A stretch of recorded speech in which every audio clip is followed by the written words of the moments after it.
Hey, what's going on? This is Nate from For Liberty and Justice. Last week, we talked about some of the cabinet picks that Donald J. Trump has chosen to expose the deep state. And that was part one. Part two, we're going to dig in a little bit deeper and talk about your role as the church to step into the process. Check it out.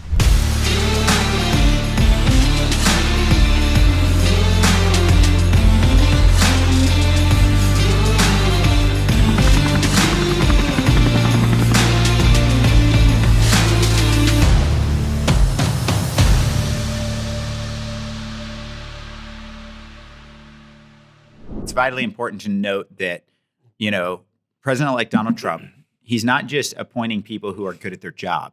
He's appointing people who share our values in many ways where it matters. One of those that I think is just one of the best picks he's made is Mike Huckabee being ambassador to Israel. Yes. I think over and over again, number one, the moment that Donald J. Trump was elected, we see Hamas releasing hostages. We see terrorist organizations backing down. We see more peace actions of peace in the Middle East than we've seen in the last 4 years under Joe Biden and Kamala Harris. This is a big deal because I believe that Donald Trump really does believe in peace through strength. But the scriptures are clear in Numbers 24, verse 9, whoever blesses Israel will be blessed and whoever curses Israel will be cursed. Now, for those watching right now that might have an issue with me sharing an Old Testament verse in a New Testament day, I'd just like to say Dr. Michael Brown says it so well, and he said this on our podcast before. He said, if not all the promises of God are true today, then none of the promises of God are true today. Very well said. And I think if we don't look at this and say, okay, if the Lord said it in an Old Testament setting, that does not mean that it is not valid in a New Testament day. It means that we are to continue to bless the nation of Israel. It's our greatest ally in the Middle East. It is, I believe, to be one of our greatest allies in the world. And this is something that I think as believers, that if we believe in the, in the efficacy, the infallibility of Scripture, then without question, Donald J. Trump is the more pro-scriptural candidate on the issue of Israel. And he proves that by not just appointing a former governor that has always supported Israel, but appointing a pastor. Mike Huckabee, that understands the strength of why we biblically must be allies with Israel. Yeah, and Mike Huckabee, obviously for years now, has been outspoken on this particular issue, which makes sense, right? It makes sense that he would be appointed this particular position. I want to bring it to a slightly different portion of this conversation, though. Do these appointments really matter, though, if they can actually be confirmed by the Senate? No, that's great. And so, because we've given some information on what these positions do, kind of what their responsibilities are. Well, hold on. Before we go there, let's hit all the ones we want to. Let's do it. Because I want to make sure that people understand the magnitude of what's about to happen. So we have Tulsi Gabbard, and we can hit these briefly. Tulsi Gabbard, who is former Democrat, which, by the way, we celebrate the conversion of thought. We celebrate people coming to our side and saying, man, the Democrat Party that I was formerly a part of no longer shares the values that I carry. And we look at a Tulsi Gabbard who is in Hawaii. It's a very blue state. Sure is. She was a rising star in the Democrat Party, actually. I believe that she held a position of power within the DNC. Yep. She was a U.S. senator or congresswoman, one of the two from Hawaii. Correct. And just like she was on the rise in the DNC. I mean, she was a keynote speaker and all of these, and they really looked at her as the future of the Democrat Party. The problem is she wasn't a Democrat at heart, and the values, the values of the Democrat Party continued to shift over and over and over. And maybe we've got people that are watching right now that maybe they're like my grandfather who grew up in Detroit that was a union man that. Then, the Democrat Party left him. It was just like they went from the party that was fighting for higher wages and jobs to the party that was fighting for tampons in men's bathrooms. No kidding. They went from the party that was saying, hey, we want to break down things that are harming the average worker to the party that was saying, well, we don't know what a man or a woman is. That's exactly right. And the average man and woman can't relate with that, which is why I think we saw such a sweeping victory for Donald J. Trump and in Texas. But I want to talk about Tulsi Gabbard has now been appointed to the Director of National Intelligence. Why is that so important? Because Trump understood that she was formally identified by that same agency as a national security threat. That's exactly right. This is incredible. No, Nate, what's so funny about this, I was chatting with my dad about this the other last week, in fact.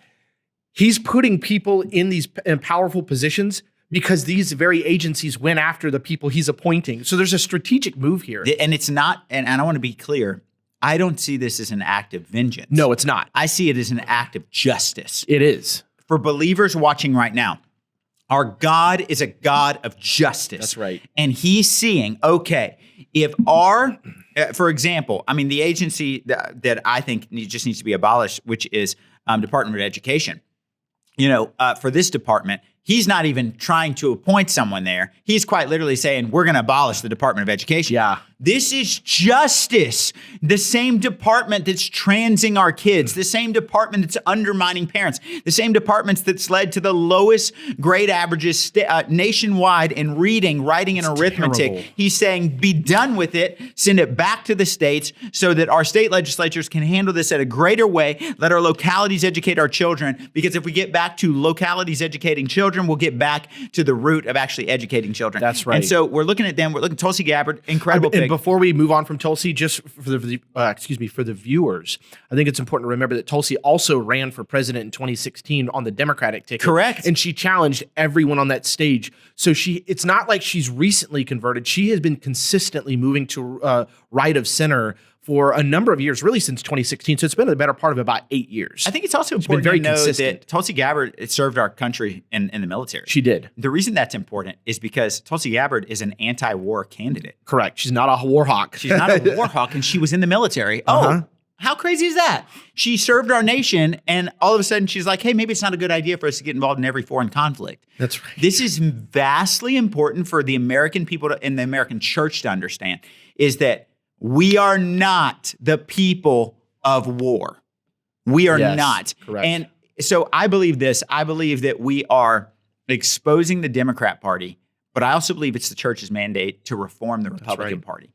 And so if we're going to make the best, then we have to understand it's a good idea to bring these people in because they clearly share our values more than others. We have a value of unity and for liberty and justice, which shocks a lot of people because I believe we also bring a holy disunity to darkness. Amen. And so, but I think unity is not important for unity's sake. What we unify with is just as important as unity itself. That's why the Bible says, if at all possible, find unity.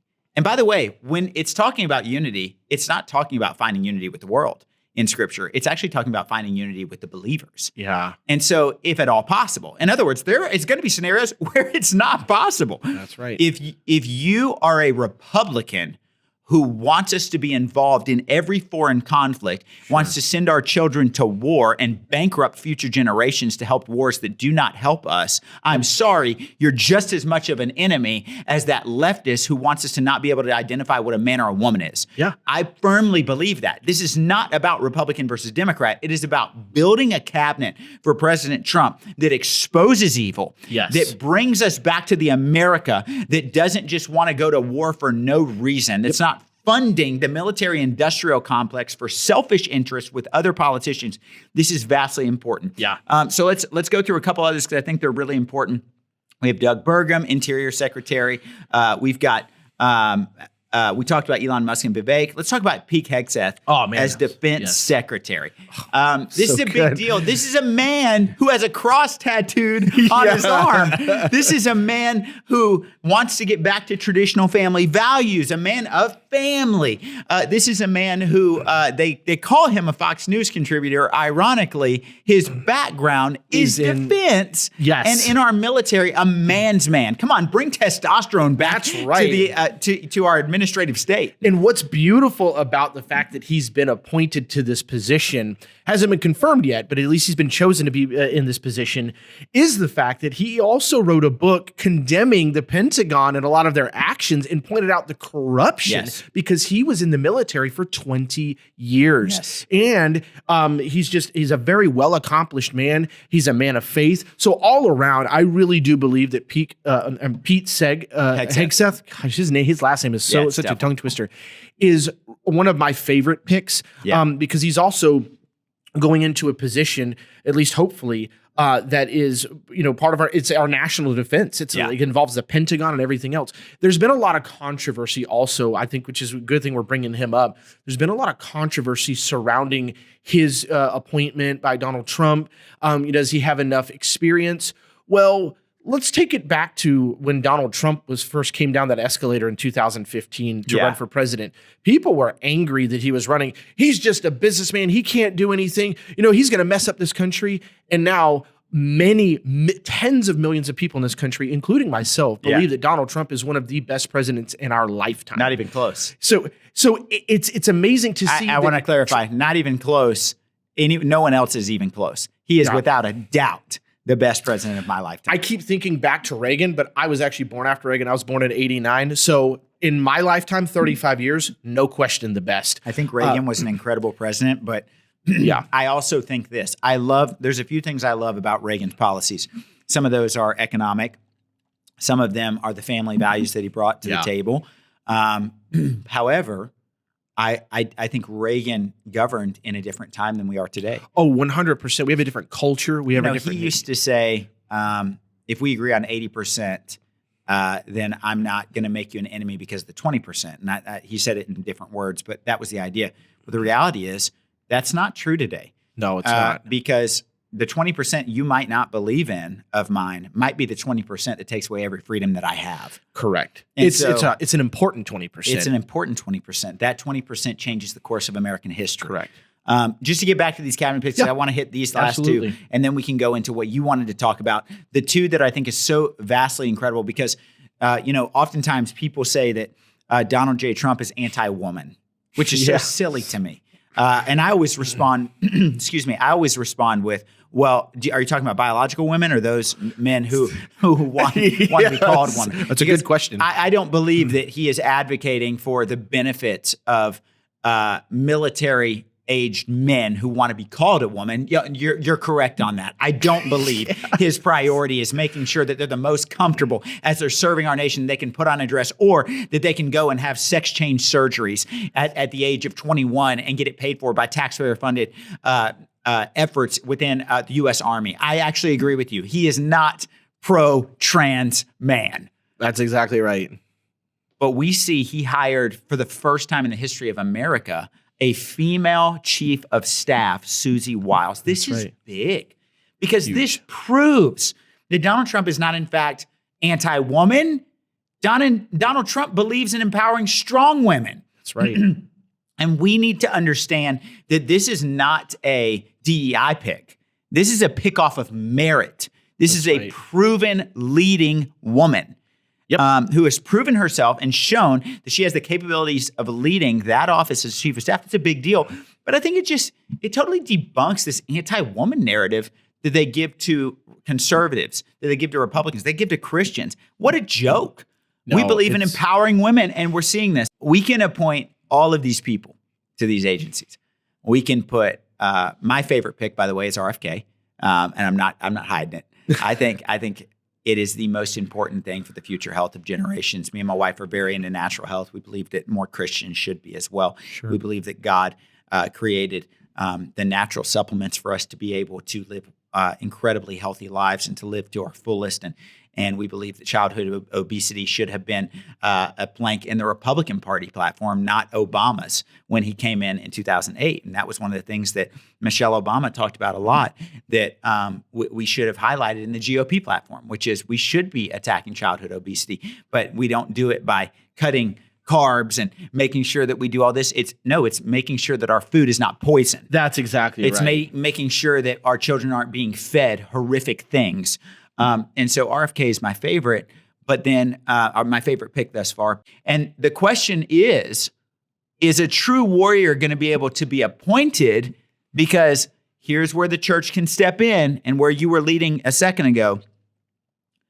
Our U.S. Senate is responsible for confirming all of these picks. That's and right. in many ways, they have the final say on whether President Trump can actually clean up and expose the darkness in the deep state or not. Yeah. Why is that important? It's two reasons in the church.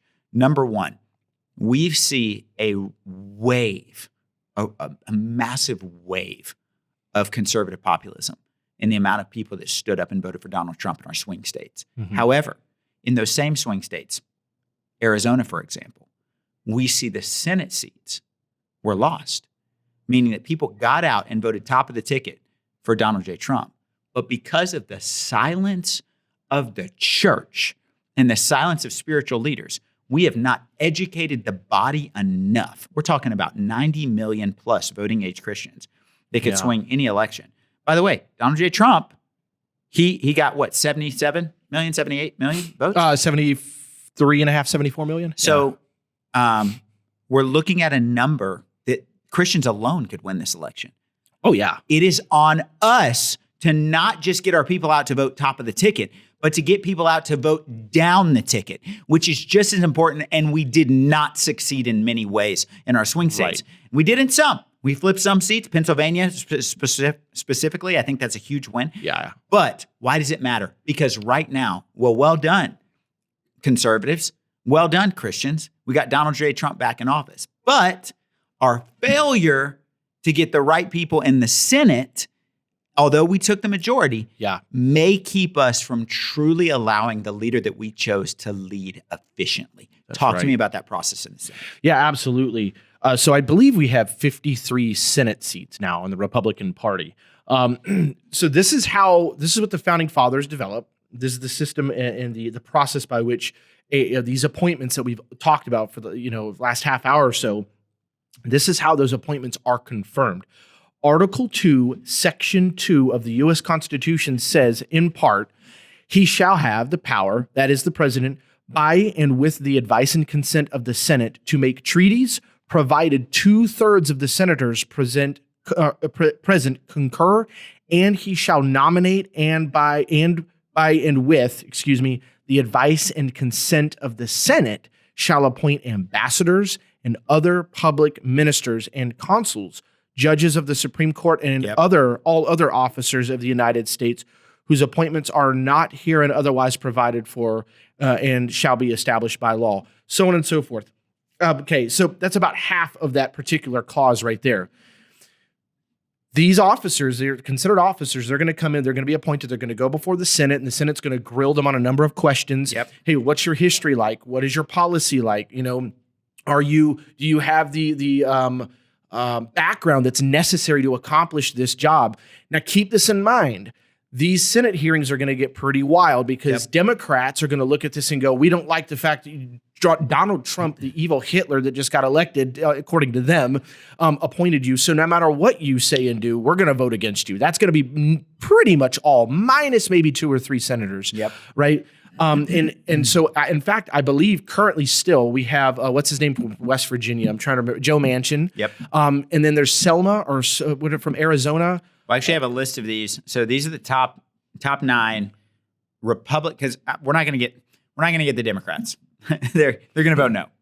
Well, that gets into a point though of the recess appointments. Yeah, correct. So, but before I want to talk about the 9 GOP senators who could derail this. So let's say that we don't get the recess appointments. Go ahead and explain what that is. Yeah. We'll do the recess. Yeah. So at the very end of Section 2, in Article 2, it says the president shall have power to fill up all vacancies that may happen during the recess of the Senate by granting commissions which shall expire at the end of their next session. So basically, in short, what this means, and Nate, you actually brought this to my attention the other day, what this means is the Senate at this point can go on recess. And then at that point, President Trump can unilaterally appoint these positions for a short period of time. What's that time frame? Do you know? It goes into, I think, when the Senate goes back into the next session, which I believe is sometime in January. So, but it would allow them to immediately go ahead and start doing the work while they're in the process. So there's like a 2-month process from this point on, and it gets shorter and shorter as January approaches. The reason that's so important is because it's going to be much harder for these Republican senators to destroy Donald Trump's plan of exposing the deep state if they're already in the process of exposing the deep state. That's exactly right. And so if we can, in recess, if Donald J. Trump can come in and go ahead and appoint RFK, well, he's going to go ahead and expose what all of these harmful things are being done with our children. He can go ahead and get in process, get his staff in place, and they can be doing the work while he's in process of being confirmed. That's exactly right. But if this doesn't happen, then he can't even begin the work till after he is or isn't confirmed. That's correct. That's why this is important. So, in other words, the viewers may be thinking, okay, so when does this happen? How does this happen? Well, the Senate has to first go into a recess.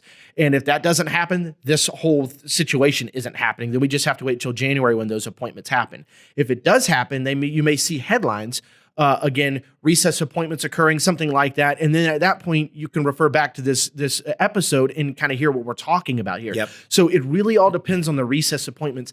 Until then, we have to hope, and this is where the people come in, this is where the church comes in, to pressure their senators. Yes. If you're living out of state and you live in a Senate district where you have a squishy Republican or even a moderate Democrat, you need to press your senator, send them emails, call and say, please support the appointment of this person or that person. So let's talk about it. 9 GOP senators that could derail Donald Trump's cabinet picks. Now, there's more than this. I think there's more than 9. Let's talk about the most likely ones. So, and I'm going to go quickly because we have audiences that are listening from all over the country, and I want to say the name and the state to make sure if you're in one of these states, you should be calling that Senate office. You should be rallying the troops. You should be getting your church to do the same thing and say, hey, for the sake of making America healthy again, for the sake of making sure that we can expose the deep state, for the sake of making sure that we can secure our southern border, for the sake of making sure that our alliances with Israel are strong, for the sake of making sure our kids aren't being poisoned with vaccines, for the sake of all these things, we as the church stand with the picks of Donald J. Trump. And we have to do this. So Senator Lisa Murkowski, she's a Republican out of Alaska. If that's you, rally your troops. Senator Susan Collins, a Republican out of Maine. Yep. If that's you, rally the troops. Senator-elect John Curtis just got elected, Republican out of Utah. If that's you in Utah, look, Utah, you guys went red. I mean, you guys brought the thunder. We have a lot of Mormon communities that are out there. Rally the troops. Get out there for family values and say, I expect from my senator to be able to go on the record with this. Senator Bill Cassidy, who's a Republican out of Louisiana, it's rumored. By the way, it's rumored that all these guys might stand in the way, which is why I don't know that to be a fact. I'm just saying it's time for the church to rally and make them. Don't risk it. That's right. Press forward. Senator Todd Young, Republican out of Indiana. That's you. Apply the pressure. Senator Joni Ernst, Republican out of Iowa. If that's you, rally the pressure. Senator Tom Tillis, Republican out of North Carolina. If that's you, rally the troops. Senator Mitch McConnell.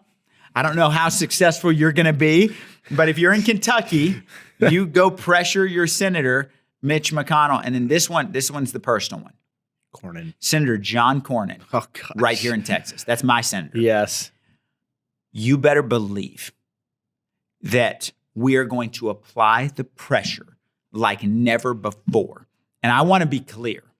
In 2026, during that man's primary, if he stands in the way of the America First agenda, if Senator John Cornyn stands in the way of our children having a healthier life, if he stands in the way of us taking down the pharmaceutical industry, if he stands in the way of us securing our Texas border, if he stands in the way, if Senator John Cornyn stands in the way of the appointment of heroes like Pete Hegseth, of those that want to expose the deep state at the highest level, our new CIA director, if he stands in the way of our Homeland Security, if he stands in the way of Tulsi Gabbard, there will be consequences in that 2026 primary, and we will put up a fighter who will beat John Cornyn in that 2026 primary, and we will take back the state of Texas so that we can have an America First agenda and fight for our Christian conservative principles. You are starting to sound like a pastor. I'm telling you, I'm fired up about it because I'm tired of electing people predominantly in the state of Texas, that don't stand for Texas values. So I want to make something clear here too. And Nate, that is very good. Well said. And this would get into a deeper topic that we do not have time for today, but I just want to touch up on. The 17th Amendment made the U.S. senators directly elected by the people. It didn't used to be that way. Now, this is a very passionate topic of mine, and it's going to be very difficult for me not to go further into this. But simply to say this, in case there's people out there thinking, is it okay for the state legislator to be pressuring the senators and shouldn't we, the people, be doing this? Actually, it's according to the original intent of the founding fathers for the state legislators to do this, because the state legislatures used to appoint the U.S. senators on behalf of the people. That's right. Because the U.S. senators represented its state interest, whereas the Congress represents the direct election of the people. That's right. Direct interest of the people. And so, yes, it is 110% totally appropriate for you as a state representative here in Texas and all of your colleagues to pressure Senator John Cornyn and saying, please do right by the people of Texas and as the nation as a whole to confirm these appointments, or else we will find somebody to primary you because you are no longer doing the work of the people. Well, and I'll tell you, he just ran, Senator John Cornyn just ran for Senate Majority Leader. He was not victorious. And so John Thune was victorious in that Senate Majority Leader. Obviously, Rick Scott is my pick. And it was also our champion in the U.S. Senate, Ted Cruz's pick. He supported Rick Scott as well. And I think that's so important to recognize that we have two U.S. senators. Every state does. You have two U.S. senators in the state of Texas that represent over 30 million people. And we have one who is representing the interest of the people. The amount of pressure that Senator Ted Cruz experienced to support the right candidate for Senate Majority Leader. I think on a very small scale, I've received that same amount of pressure from my district to not support, Dade Phelan for Speaker. Yeah. Because they understand that Speaker is not going to do the bidding of the people. He's going to do the bidding of the lobby and the special interest group. In the same way, we saw Senator Ted Cruz stand with the people to his own demise, to him probably not getting the committee assignments that he wanted, probably not being able to put his name as the primary author on a bill that's going to change America. Why did he do that? Because he said, it's more important for the people that put me into this office to know that I stand with them and the values that I ran off of than it is for me to be popular in the swamp. And so we have one senator who is standing with the people. Yeah. And then we have another senator that very well likely may stand with the swamp. And as the church, there is nobody more qualified to stand up and expose that level of darkness than pastors and believers themselves. And so this is my cry. This is my cry to the church, that as we're talking about these appointments, as we're talking about, our senators who have a lot of power, arguably the most powerful body in the world is our U.S. Senate. Mm-hmm. As we're talking about these very important decisions that are going to be made over the next few months, do not tune out, tune in. Do not disengage, engage. Do not lose heart or lose passion. Don't walk in and say, oh, well, Donald J. Trump won, the work is done. No. Yeah. The work has just begun. We are just getting started. We as For Liberty and Justice will continue to mobilize the church, and we're going to do that now. First, it was to get the right people elected. Now, pastors must speak up to apply the correct pressure. I'll say that again.